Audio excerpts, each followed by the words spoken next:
हमें से बहुत से भाई बहन हैं जब वो सुसमाचार प्रचार करते हैं तो वो दूसरों के बारे में गलत बातें कहते हैं, दूसरे के रिलीजन के बारे में गलत बातें कहते हैं, दूसरे के फेथ के बारे में गलत बातें कहते हैं।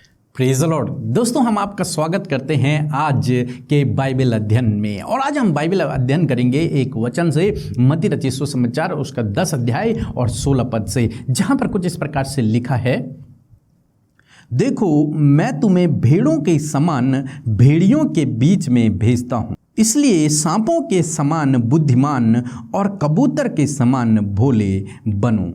दोस्तों, यहाँ पर कुछ इस प्रकार से हुआ जब प्रभु यीशु मसीह ने अपने चेलों को सुसमाचार प्रचार करने के लिए भेजा। जब उन्हें यह आज्ञा दी तब प्रभु यीशु मसीह ने उन्हें यह निर्देश दिया कि मैं तुम्हें भेड़ों के समान, हम सभी लोग प्रभु यीशु मसीह के भेड़े हैं और वो हमारा चरवा है, वो हमारा रखवाला है। तो प्रभु यीशु मसीह कह रहे हैं मैं तुम्हें भेड़ों के समान भेड़ियों के बीच में भेज रहा हूं। अब ये भेड़िए कौन है? भेड़िए जो विरोधी लोग हैं, जिनके बीच में हमें सुसमाचार लेके जाना है, जिनके बीच में प्रभु यीशु मसीह के चेलों को सुसमाचार लेके जाना है, उनको प्रभु यीशु मसीह भेड़िए कहते हैं। क्यों? क्योंकि वे इनके चेलों को या फिर सुसमाचार के कारण उन्हें फाड़ खाना चाहते हैं, उन्हें फाड़ डालना चाहते हैं। इसलिए प्रभु यीशु मसीह कहते हैं कि मैं उन्हीं लोगों के बीच में तुम्हें भेज रहा हूं, उन विरोधी लोगों के बीच में तुम्हें भेज रहा हूं, उन भेड़िए जैसे लोगों के बीच में मैं तुम्हें भेज रहा हूं। किस काम के लिए भेज रहा हूं? सुसमाचार प्रचार करने के लिए, प्रभु यीशु मसीह के आगमन के बारे में बताने के लिए, प्रभु के राज्य के बारे में बताने के लिए भेज रहा हूं। अब कैसे चेलों के सामने यह परिस्थिति है कि अब कैसे चेले प्रभु के सुसमाचार को भेड़ियों के बीच में कैसे बताएंगे? यदि एक भेड़ भेड़ियों के बीच में चली जाए तो वो भेड़िए उसे फाड़ खा जाएंगे। परंतु यीशु मसीह अपनी भेड़ों को यहां पर कुछ बातें बता रहे हैं कि तुम्हें किस प्रकार से सुसमाचार को उनके बीच में प्रचार करना है। तो प्रभु यीशु मसीह आगे कहते हैं कि तुम्हें सांपों के समान चतुर होना है।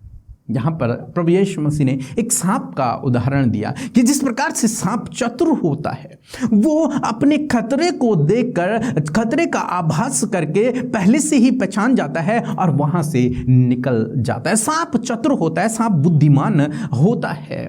इसीलिए प्रभु यीशु मसीह कहते हैं कि तुम्हें सुसमाचार प्रचार करते समय चतुर होना है, तुम्हें बुद्धिमान होना है, तुम्हें बुद्धि से बातों को करना है। और जब तुम खतरे को देखो तो तुम्हें वहां पर बुद्धिमानी से काम को करना है, बुद्धि का इस्तेमाल तुम्हें वहां पर करना है। जैसे हम पौलुस के जीवन में देखते हैं, यदि आप प्रेरितों की किताब उसका 23 अध्याय 6 और 7 पढ़ेंगे तो वहां पर आप बुद्धिमानी को देखेंगे, चतुराई को देखेंगे। पौलुस के जीवन में पौलुस क्या कहते हैं, जब वे महासभा के सामने थे तब पौलुस कहते हैं कि तब पौलुस ने यह जानकर कि एक दल सदूकियों का और दूसरा दल फरीसियों का है, सभा में पुकार कर कहा कि हे भाइयों, मैं भी फरीसी और फरीसियों के वंश का हूं। मरे हुओं की आशा और पुनरुत्थान के विषय में मेरा मुकदमा हो रहा है। और जब पौलुस ने इस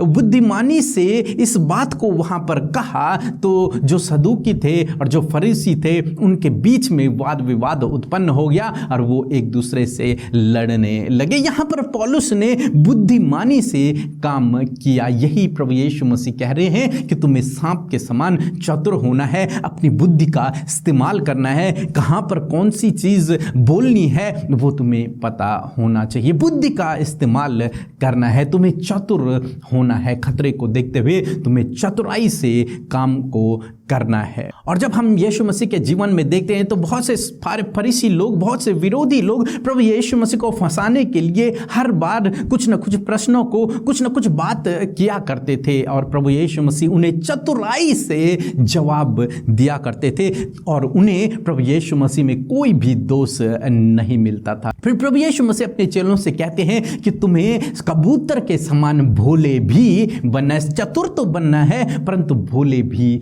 बनना है। और कबूतर कैसे होते हैं? कबूतर भोले होते हैं। कबूतर शांति और पवित्रता का प्रतीक भी हैं। हैं, बाइबल में इस प्रकार से है। तो हम देखते हैं कि प्रभु यीशु मसीह सिखाना चाह रहे हैं अपने चेलों को कि जब तुम सुसमाचार प्रचार करो तो तुम्हें भोलेपन के साथ में, सीधाई के साथ में, पवित्रता के साथ में, शांति के साथ में सुसमाचार को प्रचार करना है। किसी से लड़ना नहीं है, तुम्हें प्रेम से सुसमाचार प्रचार को करना है। किसी का तुम्हें विरोध नहीं करना है, किसी के लिए तुम्हें अपशब्द नहीं बोलना है। इसीलिए पौलुस कहते हैं रोमियो की किताब में 16 अध्याय और 19 पद में कहते हैं कि तुम बुराई के लिए भोले बने रहो और भलाई के लिए बुद्धिमान बनो। पौलुस कहते हैं कि तुम भलाई के लिए तो बुद्धिमान बनो, भलाई करने में बुद्धिमान बनो, प्रेम करने में बुद्धिमान बनो, परंतु बुराई को करने में तुम भोले हो जाओ। यानी कि तुम किसी भी प्रकार की बुराई को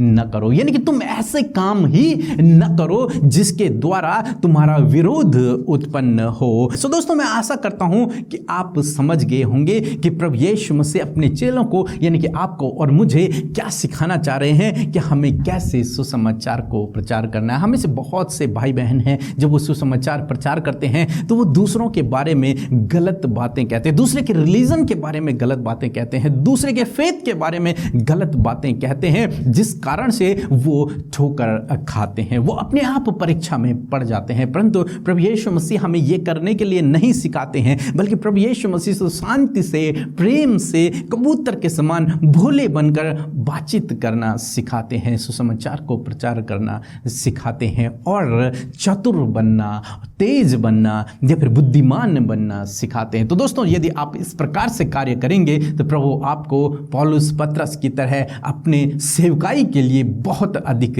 इस्तेमाल करेंगे। सो प्रभु आपको इस वचन के द्वारा बहुतायत से आशीष दे। आमीन।